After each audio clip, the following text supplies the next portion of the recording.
Hi everyone, it's Sergi and welcome to this new grammar explanation. Um, so today, well, first of all, I hope that you are all fine, you're healthy at home. And for the today's explanation, it is a bit confusing, I have to admit, this part of the grammar. It's in Unit 9, but at the very beginning, probably you will not get all of it. So I encourage you to watch this video the times you need, 2 or 3 times if you feel like to, and then ask me via email if you have got any questions, okay? The title, as you say, it's active and passive. Well, let's see what is an active voice and a passive voice. So I have a look at the following active sentence. I've put they take photos. They take the photos in Africa. In Spanish would be ellos hacen las fotos en África. Until here, no questions, everything clear. First of all, I've put highlighted in green the subject of the sentence, who does the action, they, ellos in this case, and I've underlined the object of this sentence. What is the object? Well, in Spanish, it's the equivalent of complemento directo, which would answer the question ¿qué? So if I say ellos hacen, okay, ¿qué hacen? Las fotos. So the photos or las fotos in Spanish would be the object. Until here, pretty easy. Then if we move, it says the sentence has been changed, or I have changed this sentence into the passive voice. As you can see, we have used the green for the active and the blue for the passive voice. And we have the following sentence. The photos are taken in Africa, between parentheses, by them.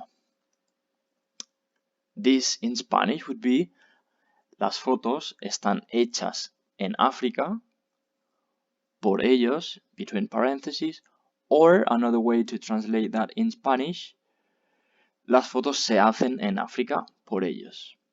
Okay, so the first thing we can see is that while the photos were the object of the active sentence, complemento directo, in the passive voice, the photos are the subject. This is why I have highlighted it in green.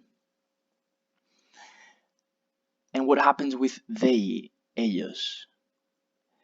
I have put it at the end, between parentheses, because we don't care about this. No nos importa quién ha hecho las fotos. We don't care about this. So this is why we can put it or not. So I just put it in between brackets or parentheses. In Spanish, las fotos están hechas en África por ellos. The same. Las fotos was the object, complemento directo, in the active, but now it's the subject. Las fotos están hechas en África. By whom? ¿Por quién? We don't care. So this is why we put it in between brackets. As I said, we have another way to say that in Spanish, which is las fotos se hacen en África. Por ellos. We don't care who is ellos, so this is why we put it in parentheses. So after this first brief explanation, let's keep on reading.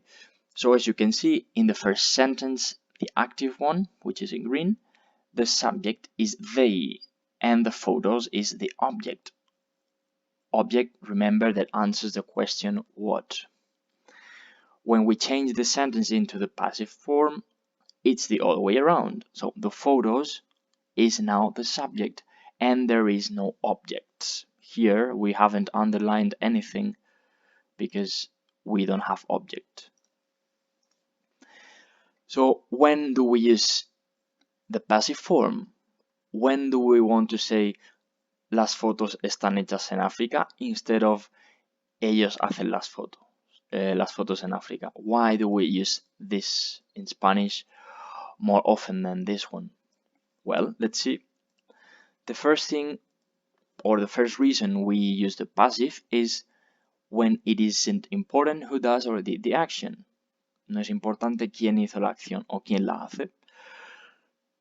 Or, second tip is when we want to focus on the action and not the person doing it. Importa la acción en sí y no quién la hace. These two are more or less, okay, this and this are more or less the same. And the third one, when we don't know who does or did the action. Si no sabemos quién hace la acción o quién la hizo. For example, if we want to stick to the example of the photos, maybe we go to a newspaper, we see a photo of some place in Africa, and at the bottom of the photo we read photo taken, or the photo was taken, or the photo is taken in Africa. In Spanish, foto hecha en, o la foto está hecha en África. By whom? We don't care, so this is why we're using the passive form. Another example, so that you see if you understand or you don't. Now I'm going to do it the other way, so I've put first the passive, and then we will move into the active form. The example is hundreds of films are made in Hollywood every year, which in Spanish would be cientos de películas son hechas en Hollywood cada año, or se hacen cientos de películas en Hollywood cada año, or cientos de películas se hacen en Hollywood cada año. The order of this is not very important here.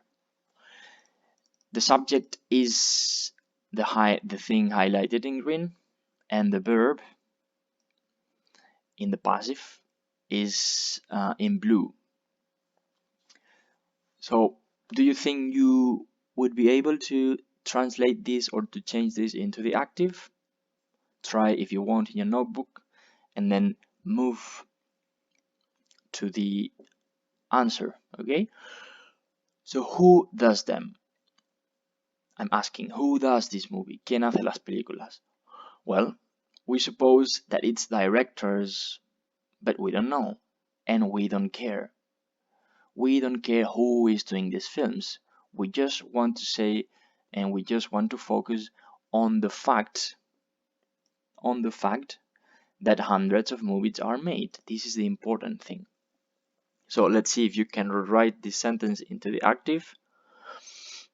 Well, they, I put in parentheses, directors, producers, whatever, make hundreds of films in Hollywood.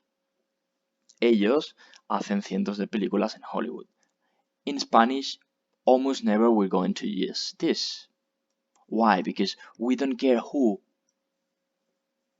The important thing here is that hundreds of films or cientos de películas are made. So this is why we are going to use the passive.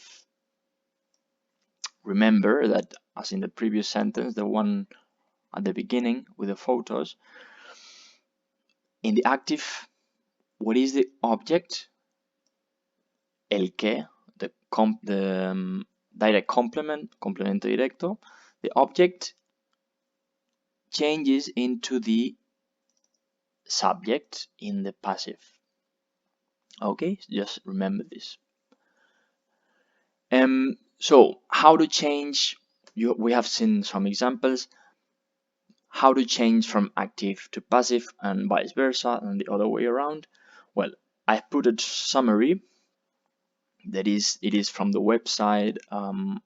I tell you to practice the grammar, and by now, I just want you to focus, because that's the thing you have in the book.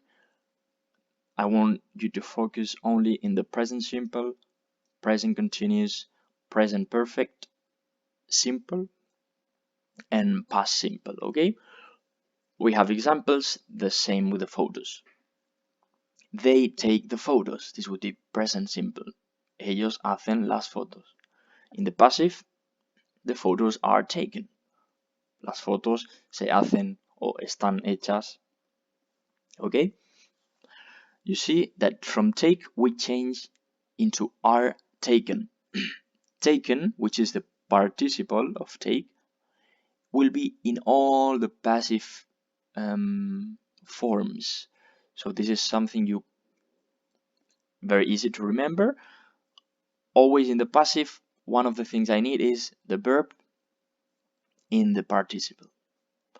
Then another example with the present continuous. They are taking the photos. Están haciendo las fotos. Ellos están haciendo las fotos. In the passive would be the photos are being taken. So from are taking, we change into are being taken. Las fotos se están haciendo o están siendo hechas, okay, in Africa, as we said before. Two more. Present perfect, they have taken the photos. Ellos han sacado las fotos o han hecho las fotos. Or in the passive, the photos have been taken. Las fotos han sido sacadas o han sido hechas. O se han hecho las fotos and whatever. And the past simple. So if in the present from take we said are taken, in the past from took to were taken.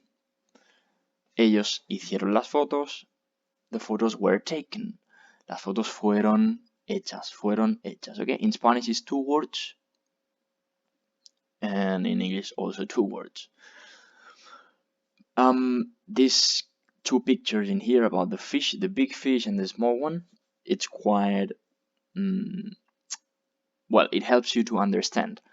The yellow, the big one, eats the small one, so it can say, I ate the small fish. And the small fish can say, I am eaten. Yo soy comido. Would be quite weird in Spanish, but the literal translation would be that. Okay? Before finishing, remember, the verb born, nacer, is always used in the passive. Always, always, always.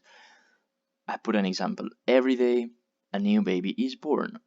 Cada día nace un niño nuevo o un niño nuevo es nacido. We can't say every day a new baby borns. This is not possible. If I want to say yo nací en Barcelona, for example, we have to say I was born in Barcelona. I can't say I born in Barcelona. Okay, so that's it. Thank you for watching this video, and if you have any questions, just write me via email. Bye bye.